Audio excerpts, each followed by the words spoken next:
Hello Sagittarius, thank you for joining me for your weekly forecast for week commencing the 19th of November. This is for the Sun and the Ascendant, and this week is particularly important for your Zodiac sign because the Sun returns to your sign for the first time in 11 months. But crucially, for the first time in 12 years, the Sun is going to be combining with Jupiter, your ruling planet, your guiding influence. Jupiter is all about expansion, about optimism, about positivity.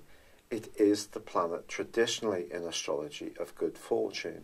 So when the Sun combines with Jupiter, I think what you're going to experience in the latter part of this week is a strengthening of your physical vitality, an improvement in your sense of drive and determination.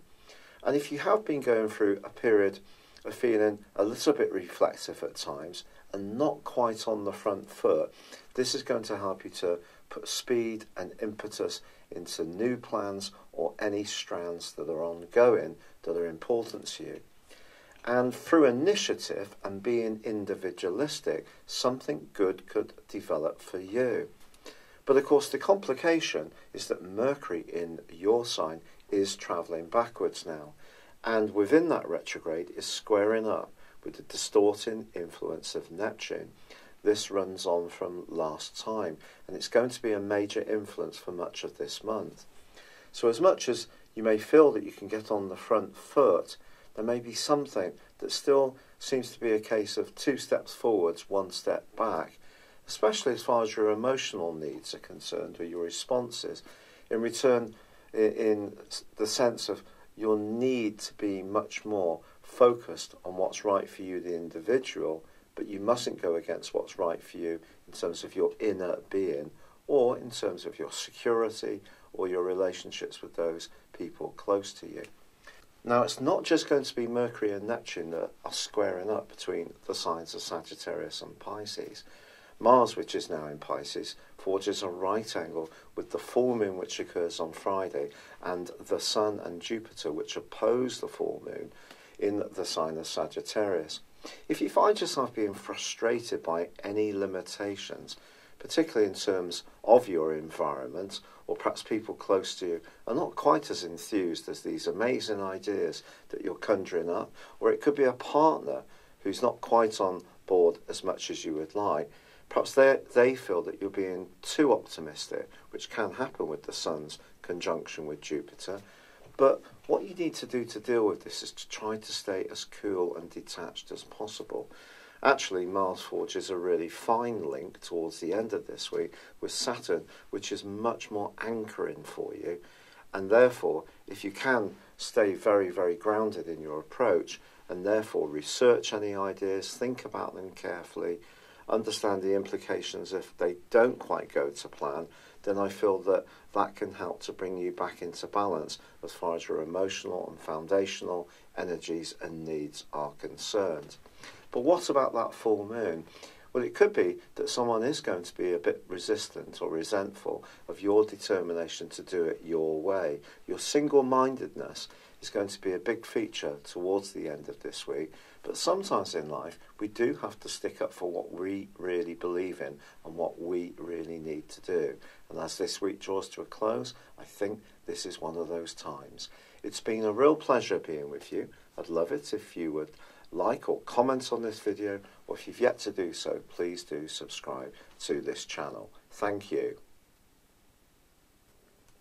Hello Sagittarius, thank you for joining me for your monthly forecast for November for the Sun or the Ascendant. The most extraordinary development occurs this month when Jupiter, the planet of growth, of optimism, of good fortune, returns to your sign which it governs for the first time in 12 years. Now Jupiter presents us with opportunities, but it doesn't gift them into our laps.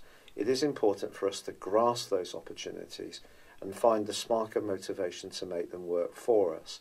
So it's a dual process. It's not just what we get from the heavens, it's how we work with it. But Jupiter does give you the chance to be much more go-getting in the next 13 months from the 9th of this month. It really is great to tell you about this. I think it's going to be very revitalising for you. But there's no doubt about it, the Sun does spend 2/3 of this month in the same area that Jupiter's been for the last year, which is more inward, more complex, more introspective. You are a go-getting, enthusiastic person generally, which comes from Jupiter. But what's less well known is that you also have that more philosophical, more spiritual side of your nature, and that's still going to be boosted strongly this month, particularly on the back of the new moon, which occurs on the 7th and forges a beautiful angle to Neptune. This is really asking you to extend a much more sensitive way of interacting with life. Sometimes you just want to move on to the next really exciting, upbeat and breezy opportunity. This new moon is asking you not to do that. It's asking you to really check out what comes up from deep within your being. You may find yourself reading poetry. If you're interested in watching movies, it can be a great time to watch some real sentimental films. Perhaps with the run-up to Christmas, you might want to take in some classics of that kind. Or it may be that you will engage with more meditative strands. Anything which expands your consciousness, not necessarily in a physical way, can be really positive for you this month. What's also really positive is that Venus, which has been in the deep freeze when it comes to affection for much of October, moves into a jollier and friendlier location as this month begins, but it's still in retrograde. If there has been a breakdown in a relationship or a lack of trust, or someone's not been coming up to scratch, it may be the middle of the month before this is resolved. But there's also the possibility, if you're single, with Uranus moving back into Aries, your sister fire sign, on the 7th too, and forging a great link by the end of that week with Mars, that you can have a spark of attraction to someone. It can be an excitement around moving into something new and fresh, and welcome that in, but listen to your sixth sense to guide you whether it's the right opportunity or not.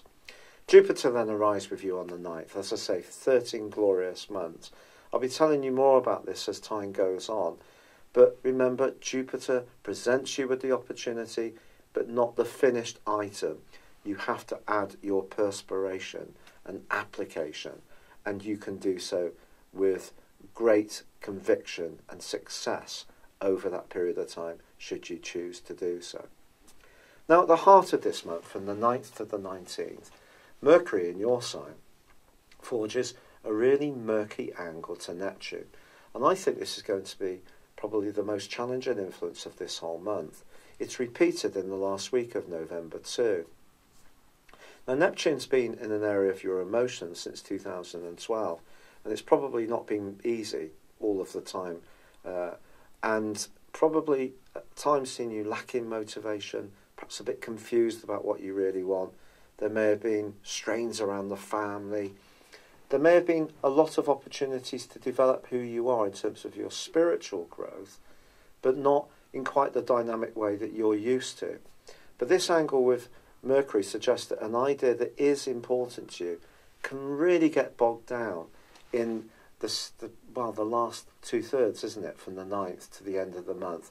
So just be aware that your thinking could be a bit confused. There's something that you might want to do, then you can change your mind, or conditions seem to ebb against you. You don't seem to have the spark consistently that you would like, despite Jupiter's arrival. So this month is going to present some challenges. What does help you hugely, without doubt, is the fact that there is the arrival of the Sun in your sign on the 22nd. Now that's going to give you more physical vitality, along with Jupiter. Mercury's already there, but Mercury's then backtracking. But then by the 24th, Mars, which moves into your sector of emotion mid-month too, well, that's clashing with the full moon and the Sun in the last week of this month too. Now, that can create a lot of frustration. It's possible that someone close to you could be a bit of a killjoy about some of your individual ideas and plans. Maybe it's a partner, maybe it's a housemate, maybe it's someone in the family. maybe it's someone who's normally quite encouraging may pour cold water on some of your enthusiasms. But sometimes we have to be very single-minded and clear about our objectives and sweep away any objections that we encounter. But the objections you encounter could be really quite bizarre. Anything to do with water, you might smile when I tell you this, but you may find that anything to do with water could have an impact on your drive to achieve things, whether it's the central heating not working quite as well as you would like, or maybe you're using a dehumidifier and it breaks down, or maybe someone's grossly emotional to just a very logical plan that you feel very motivated by and gets very upset and weepy when you're just trying to drive it on. All of this is possible, ironically, as this month comes to a close. Or if you'd like to live by water, your plan to do so may be checked in some way or may require a great deal of patience. All of us can do with Mercury and Neptune in a square is get the facts right. Don't jump to conclusions. Don't let things work into your emotions without being really sure in a more logical way about what's really going on. When Venus starts to go forward from the middle of the month, it's really going to help your social and also romantic prospects no end. And I think generally you're going to feel a lot brighter from the end of this month. It's just there are going to be those surprising limitations. And if you anticipate them, well, your general forbearance, which can be extraordinarily strong at the best of times, is just going to kick in and you just will refuse to be defeated. It's been a real pleasure being with you. Thank you so much for all the kind comments and suggestions regarding my rheumatoid arthritis. It's so kind and it means so much. I'd love it if you would like or comment on this video. Or if you've yet to do so, please do subscribe to this channel. Thank you. Hello, thank you so much for watching my video. I'd love you to join me at my Horoscope Ace app. You can find this at www.horoscope-ace.com. You can use it through Android, iOS, Apple or Facebook. Check out your ascendant or your moon sign or download your free birth chart. There's all your favourite videos, plus there are daily, weekly, monthly and yearly horoscopes for general, love, Chinese and Indian astrology. If your passion is tarot, there's my brilliant 3-card money or love tarot readings too. And it's all there at www.horoscope-ace.com. Thank you.